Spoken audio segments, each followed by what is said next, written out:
Pasemos ahora a cuestiones de mayor interés. Son las referentes a los problemas de la trascendencia y del sentimiento religioso. Hay quienes creen que pueden probar la trascendencia por el hecho de que alguna persona murió por un instante y volvió a la vida relatando cosas extrañas.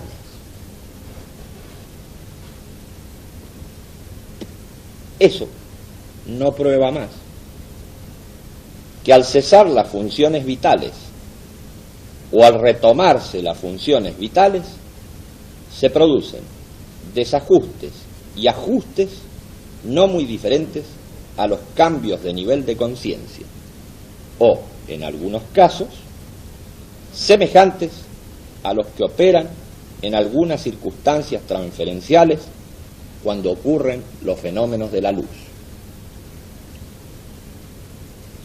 Otros han visto su propio cuerpo a distancia al entrar o salir de una anestesia profunda. Y hay quienes también han padecido tal fenómeno por ciertas prácticas forzadas o en momentos de una gran conmoción. ¿Desde dónde han visto a su cuerpo? Desde afuera, dice. ¿Y desde dónde han visto a lo que ve? No desde el cuerpo, por cierto. Porque si hubieran visto desde el cuerpo a lo que ve, no hubieran sino padecido una proyección senestésica o visual alucinada, tal lo que sucede en vigilia, por ejemplo. Pero en cambio, como han visto al propio cuerpo desde afuera de él, han padecido más bien el mismo fenómeno que en los sueños, con la alteración del caso y referido a una situación real en principio. Tal, por ejemplo, que el cuerpo estaba en una mesa de operaciones rodeado de médicos y se veía y escuchaba esto desde cierta distancia, como también se escuchan y se ven los fenómenos con registro inhabitual al recuperarse alguien de un desmayo. También existe un sentimiento religioso profundo en el ser humano, y de tal vigor que incluso se ha impuesto a los instintos básicos de conservación individual y de la especie. Y ese sentimiento se ha expresado de distintos modos y ha tomado diferentes objetos. Pero tal tendencia y tal impulso no demuestran la existencia de Dios, sino que nos dan el registro simplemente de tal sentimiento. No hay registro sobre la trascendencia. No hay registro sobre Dios. Tal vez todo sea trascendencia y todo sea Dios. Y por eso, precisamente, no hay registro.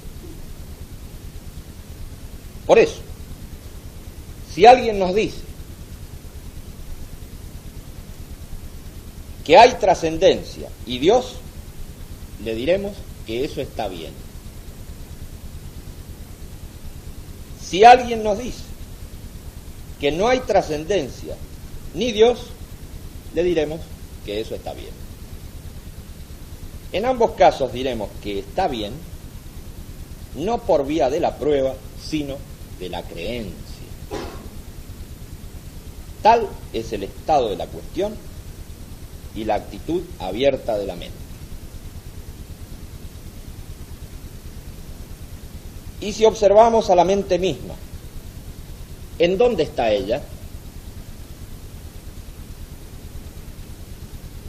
solo en la inteligencia humana? Si ello es así, ¿qué significado tiene su aparición entre las cosas naturales? Y si la mente no solo está en la inteligencia humana, ¿desde dónde surge y hacia dónde se extiende? ¿A dónde están los límites? ¿Acaso en los individuos que aparecen como delimitados, como separados entre sí? Entonces, ¿cómo pueden estos individuos registrar a su mente? Sin duda que la mente es más interesante que la trascendencia y Dios. Y en lo que a nosotros toca, observamos que de acuerdo a las condiciones que ponemos al trabajo de la mente, ella se expresa con sus mejores potencias o limitadamente. Y ese es nuestro problema. Y es el sufrimiento el que impide la más profunda expresión de la mente. No son las preguntas ni las respuestas en torno a la cuestión de Dios y la trascendencia las que solucionan el sufrimiento. Por ello estudiamos las 3 vías del sufrimiento y estudiamos la raíz posesiva del sufrimiento, porque allí está la solución. Pero la raíz posesiva del sufrimiento no es fácil de extirpar, ya que en todo está la posesión. Y cuando esto se comprende, se comienza a buscar la no posesión, posesivamente. Y aquel que quiere no poseer queda también encerrado en el círculo de su sufrimiento. Y aquel que quiere no sufrir, sufre por esto mismo. Nosotros estudiamos las 3 vías del sufrimiento y su raíz posesiva, pero no tratamos de no poseer, porque esto también produce sufrimiento.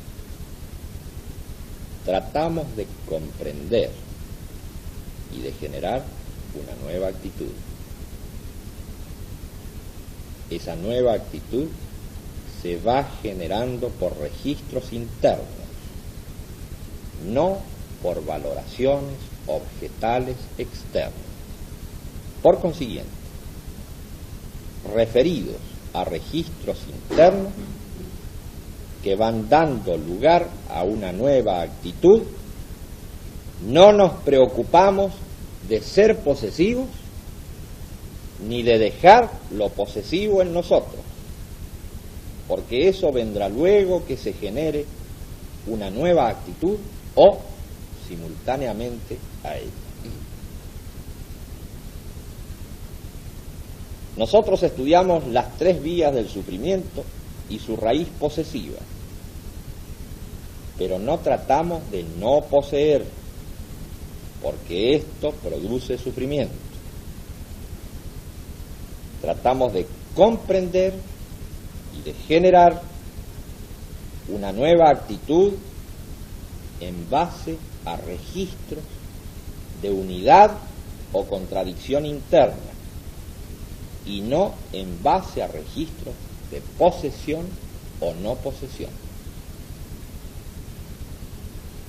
Por ello, nosotros estudiamos las 3 vías del sufrimiento y su raíz posesiva, y generamos una nueva actitud liberadora cuando al hacer obtenemos registros de unidad interna. ¿Y cómo producimos tales registros? ¿Acaso valorando los objetos de un modo especial? Sin duda que no. He aquí entonces sintetizada la doctrina acerca de la liberación de la mente. Si alguien me pregunta qué es lo más importante, le diré: debes comprender las tres vías del sufrimiento, que son la sensación, la memoria y la imaginación. Debes comprender además la raíz posesiva del sufrimiento. Y si me pregunta qué debe hacer además de comprender, le diré: ir contra la evolución de las cosas es ir contra uno mismo. Cuando fuerzas algo hacia un fin, produces lo contrario. No te opongas a una gran fuerza. Retrocede hasta que aquella se debilite. Entonces, avanza con resolución. Las cosas están bien cuando marchan en conjunto, no aisladamente. Si para ti están bien el día y la noche, el verano y el invierno, has superado las contradicciones. Si persigues el placer, te encadenas al sufrimiento. Pero en tanto no perjudiques tu salud, goza sin inhibición cuando la oportunidad se presente. Si persigues un fin, te encadenas. Si todo lo que haces lo realizas como si fuera un fin en sí mismo, te liberas. Harás desaparecer tus conflictos cuando los entiendas en su última raíz, no cuando quieras resolverlo. Cuando perjudicas a los demás, quedas encadenado. Pero si no perjudicas a otros, puedes hacer cuanto quieras con libertad. Cuando tratas a los demás como quieres que te traten, te liberas. No importa en qué bando te hayan puesto los acontecimientos. Lo que importa es que comprendas que tú no has elegido ningún bando. Los actos contradictorios o unitivos se acumulan en ti. Si repites tus actos de unidad interna, ya nada podrá detener. Y esta es entonces la doctrina y la propuesta precisa. Estudia, investiga, medita y comprende progresivamente las tres vías del sufrimiento y su raíz posesiva, mientras va generando en todo instante una nueva actitud de acuerdo a estos principios. En este tiempo hemos estado estudiando y operando en un nivel las tres vías del sufrimiento y su raíz posesiva. Pero queda en pie la propuesta de investigar, meditar y comprender progresivamente mientras vamos generando, instante tras instante, una nueva actitud liberadora de la mente.